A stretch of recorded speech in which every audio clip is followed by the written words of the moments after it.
Hey guys, Mr.B XRP here, and welcome back. Today I have a very special video. I have a interview with JP Tiriot, who's actually the CEO of Uphold. And I have been trying to get this interview for some time now and finally got it. And I was able to sit down and just chat with JP and talk about Uphold, talk about what they've done, what they're doing, what they're going to be doing in the future. Had a chance to talk about security and all kinds of neat things. So I hope that you guys enjoy this chat that I had with JP. And I'm going to, before I roll into it, I'm just going to tell you guys a little bit about JP. So JP's been this is his Link2 profile. He has been the CEO of Uphold for 6 years and 8 months, and it's since their inception. He was in strategy and operations at Universal Protocol, founder and director of Estancia Beef, co-founder of Catalan Advisors, Hambrick and Quest for 7 years. I don't know what that is. And he is a Yale graduate. So accomplished guy. I think he's doing a very, very amazing job over there at Uphold. And I hope you guys enjoy this chat with JP Tiriot. Here it goes. So I'd like to welcome everybody today. I am actually here chatting with JP Tiriot, who is the CEO of Uphold. Welcome, JP. Thank you for having me. I appreciate it. Hey, so before we get started, I have to ask you, how does a Yale grad who was the co-founder of an Argentinian beef company end up becoming the CEO of Uphold? How does that happen? Probably as a result of Argentina's lovely monetary policies and abysmal management of its currency throughout my lifetime. So as I've said in other venues in the past, I think a 10-year-old Argentine is probably more sophisticated about currencies than an adult American probably. I completely understand. Wow, it's amazing. So how long have you been affiliated with Uphold? How long have you been there? So we founded Uphold in 2013. Okay. So 7 years now. I will say this, I'm a customer of Uphold. I've been a fan of Uphold. I will tell you that I started out on Twitter 2 years ago with a Twitter personality called Mr.B XRP, and quickly learned that Uphold was really the only exchange out there that was friendly to the crypto community. Because it's amazing that there's so many other companies out there. They don't even come out to Twitter. They don't even come out and talk to their customers and talk to the community and introduce themselves. And you guys have consistently done it and have done the best job at it. I will give you 100% credit for that. You guys have done a great job with it. Oh, that's very nice of you. Thank you. One of the things that I think people, especially new people, don't get is if you could briefly explain to my audience the difference between your platform and an exchange. Sure. So exchanges run order books, right? So they're constantly, the electricity is dimmed. That's one of the pitfalls of stormy rural Uruguay. So hopefully we won't get disconnected. So an exchange runs an order book. We do not. We're plugged into something like 20 external exchanges, and so we're able to basically do smart order routing, look at 10 different order books for a best bid and a best offer, which hopefully allows us to do better execution. Wow, that's neat. And it makes it really simple for the user. It makes for a good user interface, which is nice, which most people want. Yeah. So that's great. You guys have had so many announcements in the last week, like so much news and so many things happen. Like I originally had put together these questions to chat with you about. And then suddenly in the last 48 hours, I'm like adjusting my questions because new things have occurred and new things have happened. Like this week, you guys announced that you added ADA, you added Link, you added EOS, you added all these new assets to your platform, which is fantastic. What's the process of deciding which ones to add? And many people out there are wondering when is VeChain coming to your platform. So how do you make that decision? Sure. So we have a selection committee. It's run by our chief risk officer, Josh Greenwald, and really a lot of different criteria goes into it. So obviously, success and popularity of a given ecosystem. Where is it in terms of how the SEC or or other regulatory bodies would regard it in different geographies. And basically, we're constantly monitoring, and certain things elevate to the top of the list, and periodically we add them onto the platform. Wow, that's great. Can you say if VeChain is on your conviction list? Is it something you're working on, or should we not talk about that? Well, it's definitely one of the candidates that's in there. Last time I looked at the list, I don't know, from an actual calendar point of view, how proximate it is or it isn't, but it's certainly one of the names near the top of the list.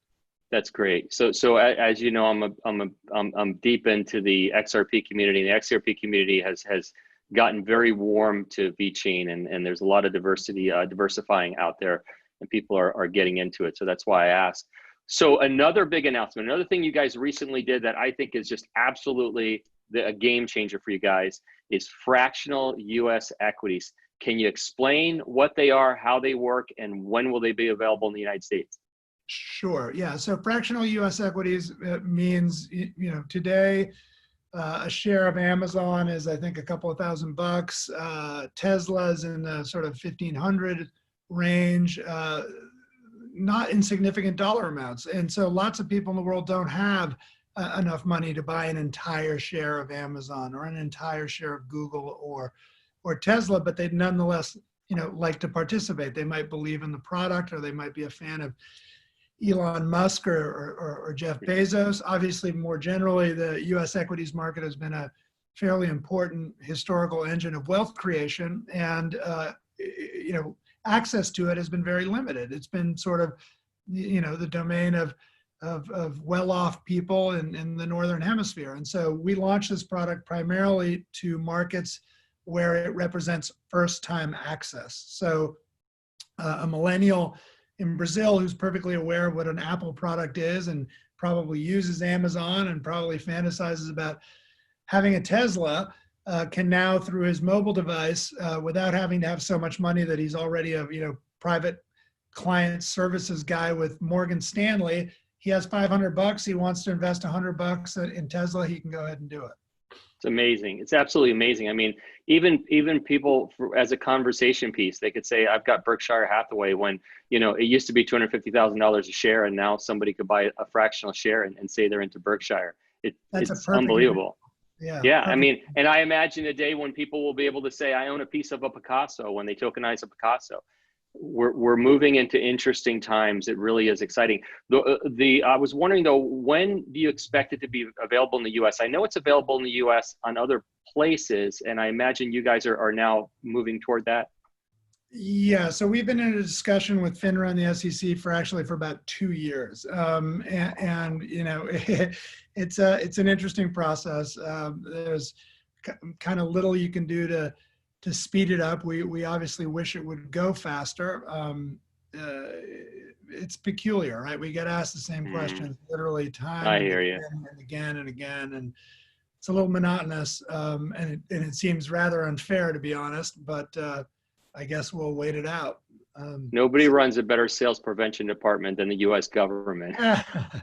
yeah, in this regard, yes. Well, I hope you guys get approved soon and you can get that going. One of the things I want to ask you was, and I think that this is always on people's minds, and you have a very unique platform, which I absolutely love, because you can be in metals, you can be in cryptocurrencies, you can be in different fiat currencies, you could be in so many things, and soon to be in US equities. One of the concerns that in people that I talk to who are invested in, especially in cryptocurrencies, is they get in and out of assets, or early in their experience with cryptocurrencies, they pop in and out of assets, and then they get worried about they're going to get in trouble with the IRS. How could you recommend that people using your platform help stay out of trouble with the IRS? Do you have any systems in place where they can download, or is there anything? What would you recommend? Well, so I'm a poster child for this, right? When we were starting Uphold, which was then BitReserve back in 2013, I was using Coinbase and Mt. Gox and all these different things. And then later on, as the CEO of a crypto company, I got the famous letter from the IRS show us what you've done. And I thought, oh, Jesus, how am I going to go back 7 years and do all this stuff? And right at the time, we were doing a deal with a company called TaxBit. And so I became sort of a test client for TaxBit. And I thought what they did was almost miraculous, right? I basically fed them some, old account numbers and very little, information, and wham, absolutely, every, profit and loss on every trade going back 7 years, perfectly organized. They took care of the letter that needed to accompany the, the accounting, as it were. It was soup to nuts service, and it happened immediately. And, I don't know, it was $50 or something. So that's amazing. Amazing. Yeah. Yeah. So I guess they plug into the APIs of the different exchanges, and then it just puts together all the information, is what I've heard. Well, yeah. So we've partnered with them, and now if you're a U.S. Citizen on Uphold, which is obviously the only people for whom the IRS is relevant, then it's doing everything in an entirely automated way. You don't need to worry about a bloody thing. That's fantastic. Yeah, that's fantastic. And all right, and it'll get cooler, actually, because the next step with TaxBit will be, if you want, we've got a debit card, right? And the debit card allows you to spend anything.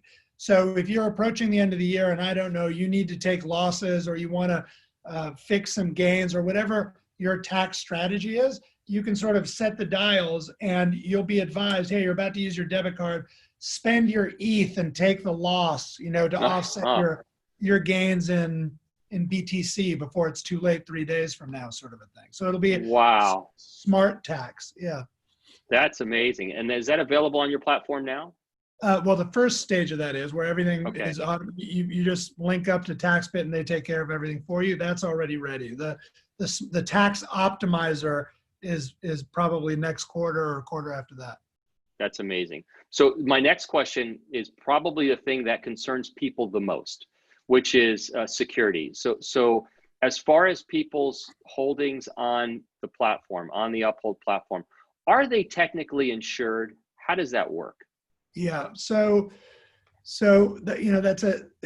a tricky question, because some things are insured. There's a sort of general insurance over everything that we hold in cold storage, as an example. So it really depends. Obviously, the dollars we hold in U.S. banks, and those are covered by FDIC insurance. This remarkable gold product we just launched, actually, I believe earlier today was the first time it hit the platform. We've already been doing some pre-selling. That'll hit the market, by the way, next Friday will be the first time the world is hearing of our new gold product, which I think is by far the best in the world. But that's actually government guaranteed gold, and I believe it's the only government guaranteed gold out there. Our cold storage solution with our partner Ledger comes, and we hold 90% of cryptos in cold storage. That has a degree of coverage on it. And then we're in conversations with a bunch of insurers about different levels of insurance, which we're sort of in the middle of deciding whether we're just going to go with a sort of sweeping coverage for everybody that probably wouldn't be that interestingly high, or will allow people to opt in and pay for, their own insurance. Interesting. And I think people will be willing to do that, because the number one concern people have is safety, because they've heard all the nightmares of the old days with the Mt. Gox and all these other things, and the Cryptsies and all this other stuff. But safety and security is the most important thing. One of your competitors has a product that's called the Vault. Have you ever considered doing a Vault-like product? And the only reason why I ask is, and many people listening to us right now maybe don't know what it is, but it's actually a timed event. So it's essentially, I might say, I'm going to take 10,000 XRP out of my account, and I've got to green light it with 2 different email addresses, and it won't happen for, I think it's 48 hours. Have you ever considered something like that? Yeah, so that's really interesting, because most new features require, like, a lot of speccing and development. That's we could create that tomorrow. What that is basically voluntarily restricting your own account. Yes. Right? Yes. So could we allow people to voluntarily restrict their own account? Of course we could. We could think of it. I think I think the partnership we've developed with Ledger is really kind of bleeding edge insofar as being a very elegant solution versus some of the other ones out in the market. It's very versatile, allows us to do a lot of stuff on the fly, and it's been, I don't even like talking about the subject, but to date it's been. I heard you say this before in an interview. I've heard you say this Yeah. before. That's amazing. Yeah. Now I'm going to move over for 1 second. My landlord in my office has a sensor on the light switch, and I stood still too long and the lights went out in my office. So I actually had to move over to click them back on. Otherwise you guys wouldn't see me. Oh, that's funny. Yeah, This is real life, right? This is the way real life goes. Enjoy the hilarious. professionalism, everyone. So yeah, I know it's the least favorite thing for you guys to talk about is security. I understand that, and the beauty of that, and you said it was a self-induced restriction to your own assets, which is really what it is. But the beauty of that for the people listening that I think people like is the fact that, you kind of get warned along the way. So if you were potentially ever hacked, that you might know it. Now, are people able to use a security key on Uphold? I believe they can they? I guess it depends on what you mean by a security key. Like a Google, like a Titan security key or anything like that? Are they able to use those? I don't think so. I mean, Okay, we allow people to configure 2FA using a couple of outside services. I don't know if Titan would be one of those. I don't believe it is, but there are a number of configurations. But something else you touched on, just because I would differentiate it a little bit in the security realm. When you bring up things like Mt. Gox, I suppose though you could look at Mt. Gox two different ways. If it comes to the solvency of Uphold and the health of its reserves, so let's compare it not to Mt. Gox, but every single bank in existence in the year 2008. Really, the one thing we do, and nobody else does it. In fact, I was reading the other day that somebody was proposing a blockchain solution for something that we've been the only people in the world to do since 2013, which is go to Uphold/transparency, and basically in real time you can see the state of our balances. So you see I have seen that. I love it. I've seen it. It's fantastic. So if by security you mean the solvency of the custodian, then there's no better information than that, and no other financial institution in the world provides that. That's different than getting hacked, right? Which is, both are horrific, but we address one of those in a way that no other financial institution in the world does. That's fantastic. That's really great. Appreciate that. Okay, so what I also want to ask you, because we've had some really I think amazing, probably some of the most exciting news come out this week from the Office of the Currency, the Comptroller, Brian Brooks. And essentially they stated that banks could now hold or custody cryptocurrency, which I think is exciting because it brings a lot more people to the space, so to speak. Do you see a day where a cryptocurrency exchange and a bank are completely indistinguishable? You just can't tell the difference between the two. And what do you think about that news?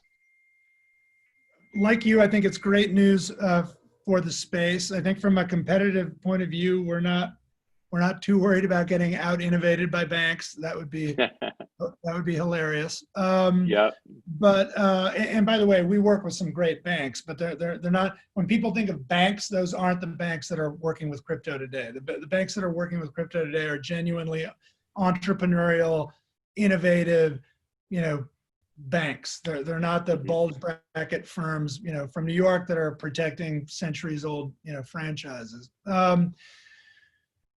If those two things were to become indistinguishable, it would be because companies on our side of the equation would get to a point where we were offering enough bank-like services and brokerage-like services that hopefully, continuing to maintain separate bank and broker accounts would become unnecessary.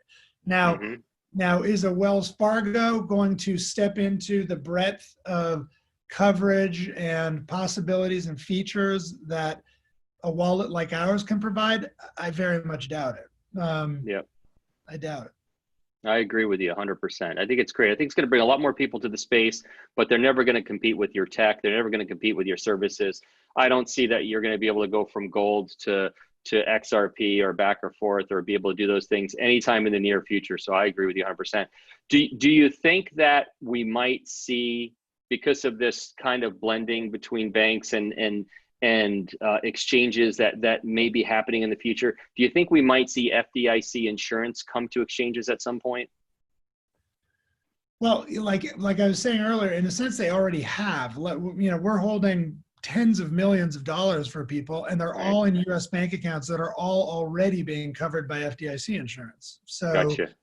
I think it's already covered. But, it's funny. I hadn't really thought about that prior question of yours. So I'll give you an example. In this new gold product that we're launching, there's a family office that's contemplating. They're like, wow, you have a gold product that can do those things. And again, I'm teasing the release for next week. But they're really interested, and they're interested in buying a very big slug, like a $25 million slug. So they're doing, a deep dive into, where is this being custodied? And the fact of the matter is I can give them all the technical explanations, as good a technical explanation as can be. But if what I said instead was, don't worry about it, it's being custodied by, JP Morgan, well, their questions end right there. So, so maybe that is the nature of benefit that banks being able to custody this stuff can bring to the rest of us.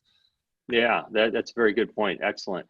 So one of the other questions I had, and it recently happened, is I recently bought some Stellar on your platform, and I wanted to move some off the platform to cold storage or wherever I was going to move it.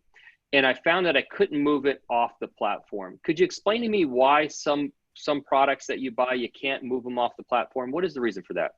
Yeah, sure. So our tier 3 cryptos are fully integrated, and I believe we have more full integrations than any other platform. They're, maybe somebody's caught up, but 6 months ago we had more integrations than anybody else, which means you can deposit and withdraw and remove to a hardware device, XRP, ETH, Bitcoin, so on and so forth.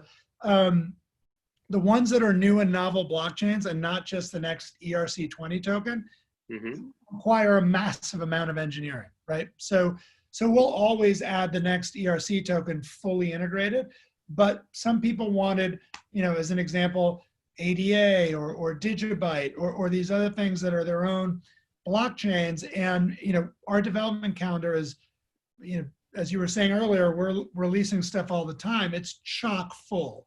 So to take 6 weeks and say we're going to dedicate, I don't know, a fifth of our resources to just allowing Digibyte to go, even, and we love Digibyte, but going from tier 4 to tier 3, that's a very big undertaking.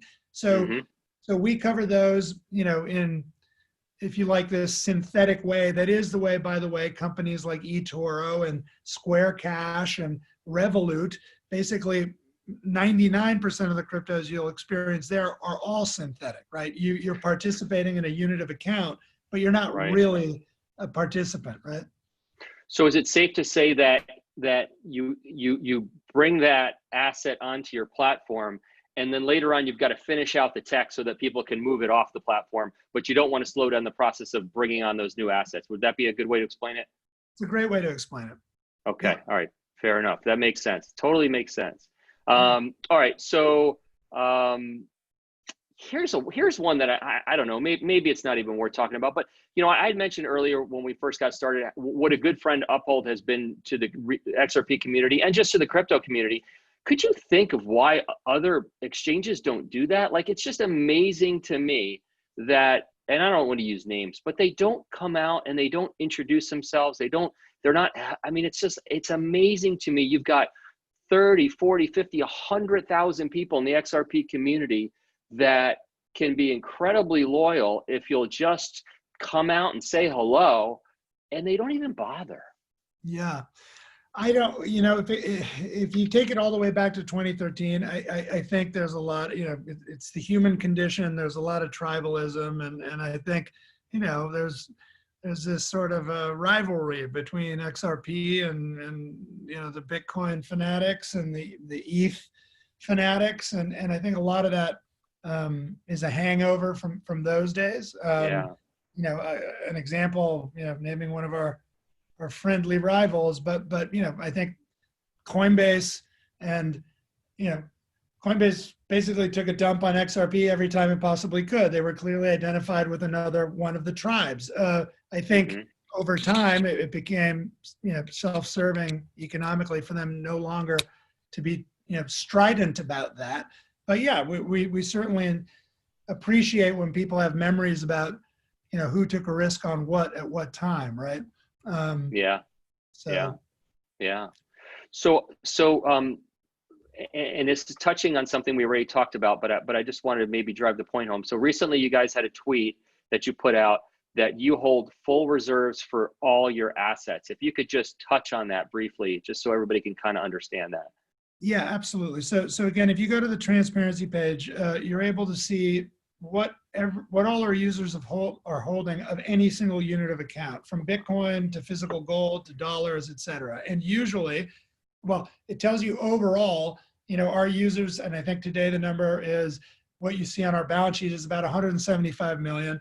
And then we have a bunch of stuff that's not on that balance sheet, which is stuff that we've put into partners' hands, like say Cred, where, that's in Cred's balance sheet, and Cred is giving those Uphold users a yield, right? So that's not visible on our transparency page because it's not on our balance sheet. What's on our balance sheet is what you see on that transparency page. And again, if you think of every banking crisis, savings and loan, 2008, et cetera, it's all happened when there was no visibility into that nature of balance sheet until things were, very far gone, and the only way to save it was basically bailing it out with U.S.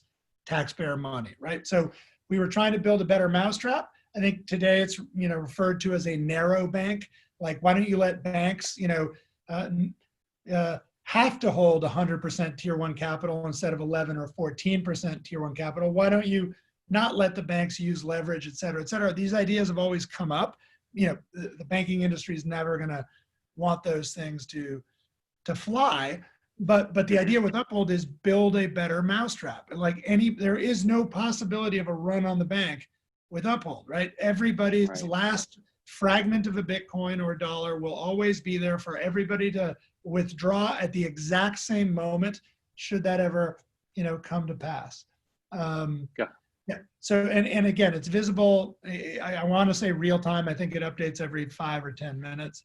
So just to explain, if anybody goes looking for it, like I looked at it, I think a week ago, and the reserves for XRP were at 97%. Can you just explain why it wouldn't be 100%? Is that because some of it's off the?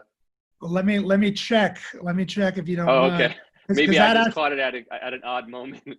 Yeah, that sounds very, very low to me. It should never be that low. I'm going to refresh here. You said XRP, right?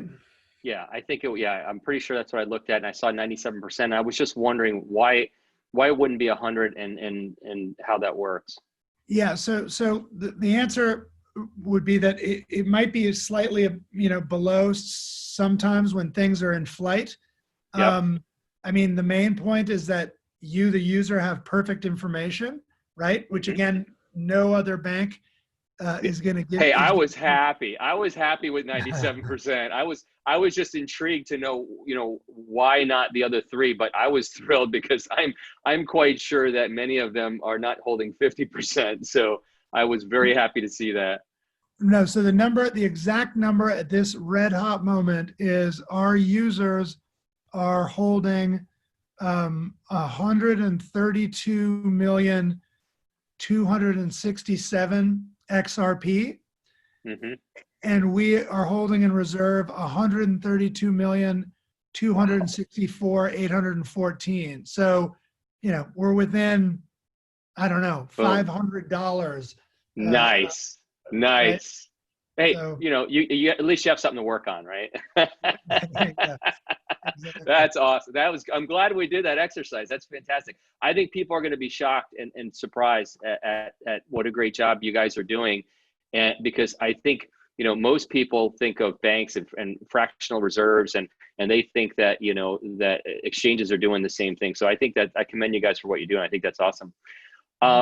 One of the questions I had for you, I really love your precious metals option, and a lot of people in gold and silver will say, you have to hold your gold, you have to hold your silver. And I'm of the opinion that if I want to sell my gold and silver, I want to do it sitting on my couch at 10:30 at night, and it makes it really easy that I don't have to drive to some shady places and carry a weapon to be sure that I'm going to make it home. So I love the idea of doing it the way you're doing it. The one question I have though is, how do you price precious metals compared to what the spot prices are? How is that done? So generally, our metals, partner for these past few years has, generally speaking, done a good job. When metals have become very, very demanded, obviously in the throes of, let's say, the response to COVID, monetary activities, there have been some out of control spikes, and pricing has gotten out of whack. I think not just from them to us, but from their sources to them as well. So I'm not casting blame on our metals partner, but there were some issues with price feeds through the heated moments.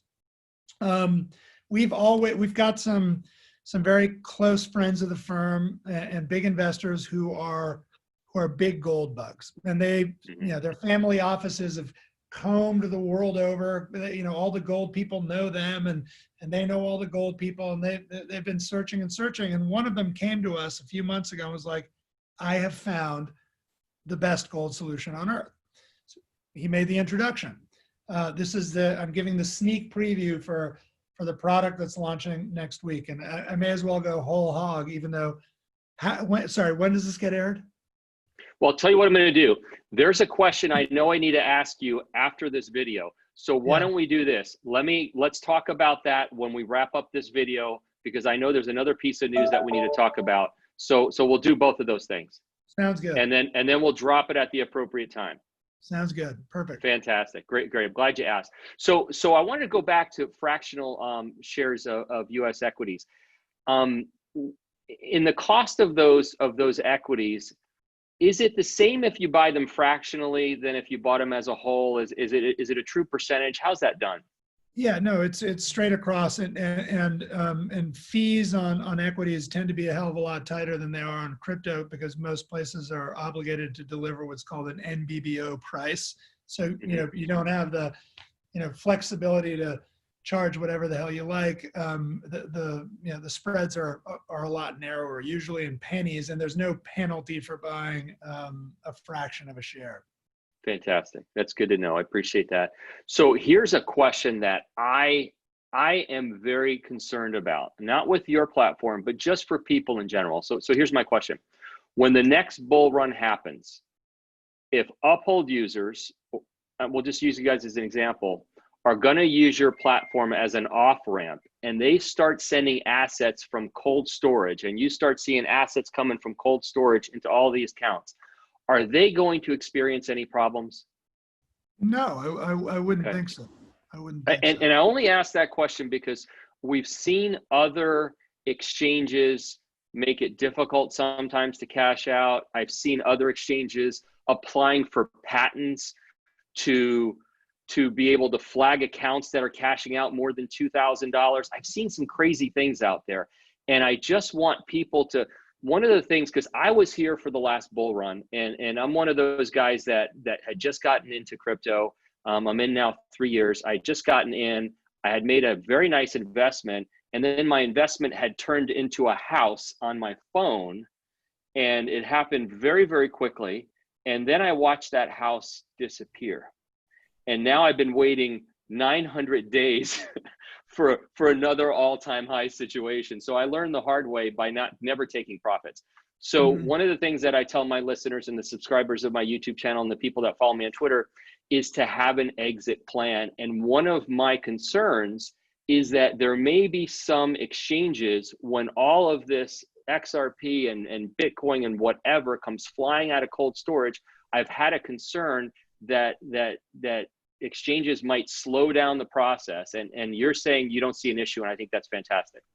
No, yeah, I mean, sometimes the networks themselves can get gummed up, right? Because Yep. of an overload, but that has nothing to do with us. And obviously, one of our competitors seems to always go down when the action heats up. Thank God that has not been our issue in the That's past. great. I don't see why it would in the future. Yeah, I've never. So here's another thing, and this is a true story. And every friend I have in crypto has told me the same story. There are times where I have tried to buy digital assets on another platform, and I've been told by that platform the money's not in my bank account. And I know it's in my bank account. And I go to your platform and I buy it instantly. And I can't tell you how many times this has happened.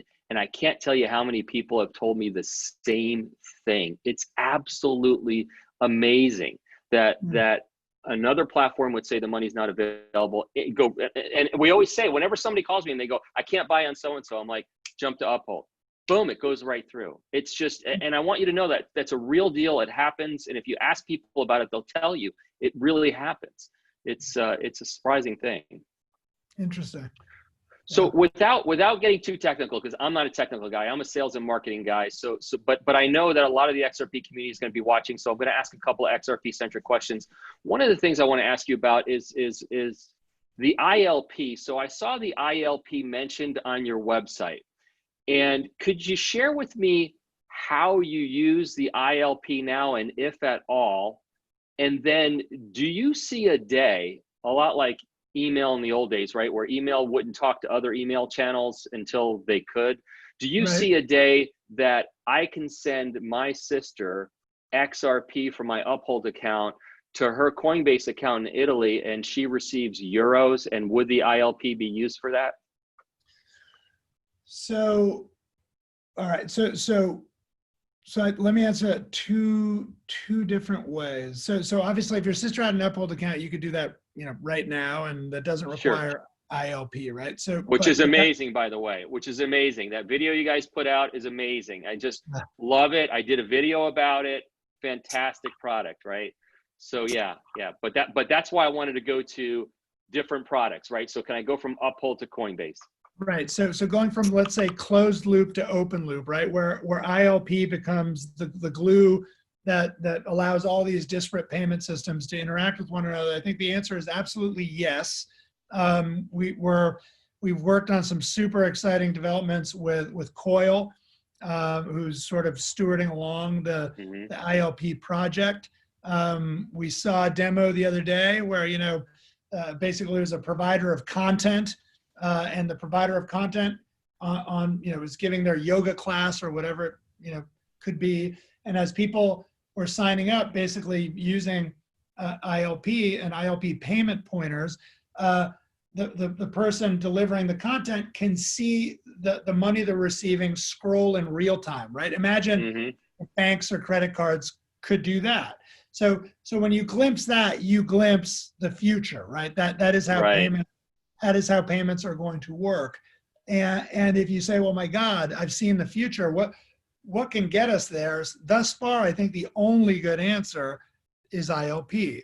ILP is obviously closely related to Ripple. Stefan Thomas has been the sort of architect and driver of ILP. We're helping push it along as fast as. So JP, I saw that Bill Saris, the CEO of Link2, recently dropped some news that you guys have collaborated with them in building a new platform. Could you tell me a little bit about that?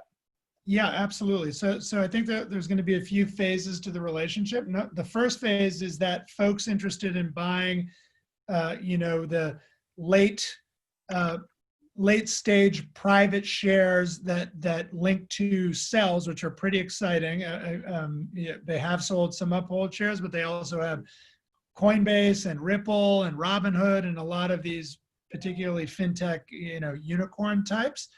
So very, exciting stuff to invest in. You'll be able to use, they'll sit on the Uphold platform. And so whereas before the only thing they would take would be bank wires. Now they'll be able to take Bitcoin or XRP or gold or anything that Uphold covers. So that's amazing. Pretty fun. And then I think the second step is we will offer Link2 in our app center. So people, if Uphold is about democratizing investment, we would love to democratize investing in late stage private companies. What an exciting realm to invest in. Wow. We'll allow people to do that on the platform. That's fantastic. That's exciting. So people will be able to go from their digital assets to buying SPVs, which are private ownership shares of private companies, from one to the other, and literally we'll be able to do it even on your app or on the Link2 app. Correct. Either way. Wow, that's neat. That's exciting. Yeah, that's and really great. The marketing I thought was pretty neat. Marketing is the analogy between a fish and a fishing rod, or gold in the gold mine. If people like XRP, then they ought to like owning some shares in Ripple. One would they really should. And I understand that we may see the qualifications of accredited investors get softened in the near future, and a lot more people may find themselves to be in a position to be an accredited investor and might want to invest in those things. So I think that's exciting stuff. Absolutely. Greg Kidd, who's an investor in Uphold, recently said in an interview that he has 1 billion XRP. I have two questions for you. Are you bullish on XRP, and are you holding any XRP? Yes, I'm definitely bullish on XRP. Do I personally hold XRP? I think I probably have a small smattering of it, but no, I'm not rich enough to have much passive investment yet. Hopefully one day soon, but you're not at the Greg Kidd level. You're not at the 1 billion XRP. Not yet. And my last question that I have to ask you, JP, and you had mentioned when we started this conversation that you were in Uruguay, and right before we started this chat, I had told you that I'm married to a woman from Uruguay, and I've been married for 27 years. Smart. And yeah, and thank you. And I have to ask the question because she and I have a bet. What does JP stand for? Juan Pablo. She nailed it. She's right. She takes the win on that one. Oh, good. Listen, I appreciate you sitting and chatting with me today. This was fantastic. You're a great guy to talk with. Well, thank you. You too. And again, thank you very, very much for having me. I appreciate it, JP. Thank you. You take care. You too. Bye-bye. Hey guys, welcome back. I hope you enjoyed my chat with JP. One thing I didn't do, certainly, was I didn't tell his people that I have never interviewed anyone in the crypto space before. So literally, that was my first ever interview. When I got done with the interview, the one question I had wished I had asked him, which I didn't, and I have a message into him, so I will update you guys if and when he responds to my question. But the one question I didn't ask him that I meant to ask him was, what was his timeline on going public? Like does he see Uphold going public anytime in the near future, and what that timeline looks like? Because I think that's kind of an interesting thing to know.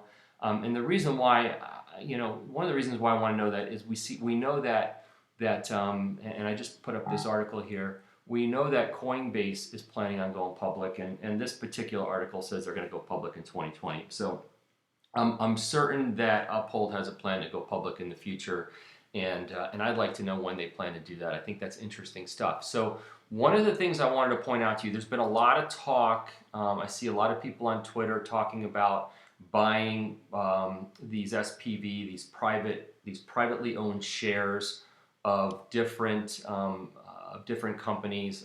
So I did a video, and it didn't get a lot of people didn't view this video. But I want you to know, if you're interested in learning more about these SPVs, these private shares of companies like Uphold or Ripple or Coinbase or Robinhood, there's a video I have, and what I'm going to do is I'm going to have that video pop up at the end of this video. You guys can watch it. You could save it and watch it later if you're interested. But if you want to learn more about SPVs, because some people may want to invest in Uphold, and knowing that at some point in the future that they may go public, and it might be something they want to do, but you need to do your own due diligence. One of the things, though, that I've seen discussed out on Twitter is a lot of people say, well, you know what, though, it's only for accredited investors, which after doing this video and learning about the company that sells these private shares, is the truth is it is for accredited investors, and I would say probably 95% or more of the people invested in crypto don't qualify for it. But here's what you have to look at. Here's the thing I want to point out to you guys, because I think this is really, really important. The SEC, okay, put this out, and this is very, very important. So this is amending the accredited investor definition, and I think everyone should pay attention to this because, you know, I think I heard that there's 45 million potential accredited investors in the world, yet there are only 1 million accredited investors. So 44 million people don't know that they qualify. But even forgetting about those 44 million, I think a lot more people are going to qualify to be accredited investors in the future. So here's what the summary was from the SEC. We are proposing amendments to the definition of accredited investor in our rules and add new categories of qualifying natural persons and entities to make certain other modifications to the existing definition. The proposed amendments are intended to update and improve the definition in order to identify more effectively institutions and individual investors that have the knowledge and expertise to participate in our private capital markets and therefore do not need the additional protections of registration under the Securities Act of 1933. Specifically, the proposed amendments would add new categories of natural persons that may qualify as accredited investors based on certain personal certifications or designations or other credentials or other status as a private fund's knowledgeable employee. Expand the list of entities that may qualify as accredited investors and allow entities meeting and investment tests to qualify. Add family offices with at least $5 million in assets under management to their family clients and add term spousal equivalent in the definition. We are also proposing amendments to qualified institutional buyer definition to Rule 144A under the Securities Act that would expand the list of entities that are eligible to qualify as qualified institutional buyers. So, and there's just some other footnotes here, but the point is the qualification for accredited investors looks like it's going to get softer, and they're kind of graying that area a little bit. So what I would tell people is this: look, you know, most of us are not accredited investors today, but we might be in the future. And diversifying into these early stage fintech companies may be something that we want to do in the future. And I know that's something that I'm interested in someday when I see my crypto assets increase in value. That may be something that I want to diversify in. So I wanted to share that with you because I know a lot of people get frustrated when they see that stuff and they're like, well, I can't apply for that. I can't do that. But the truth is many people might be able to. And the company that people have been talking about online is this Link2 company, and they do sell Uphold SPVs, which is private shares of different companies. And what's interesting is Uphold started out at 30 cents back in June 29th. Then it went to 35 cents on July 1st, 40 cents on July 1st, and 45 cents on July 8th. And I was looking on my app because I downloaded their app, and it looks like they just went to 50 cents. So it went from 30 cents on June 29th to 50 cents today. So Uphold looks like they're making some moves in that market, which I think is really interesting. Okay, so that's it. I wanted to play this video. I always like to end on something that's funny or interesting. I think this is very interesting, and I'm going to share this with you guys. So let me play this right now.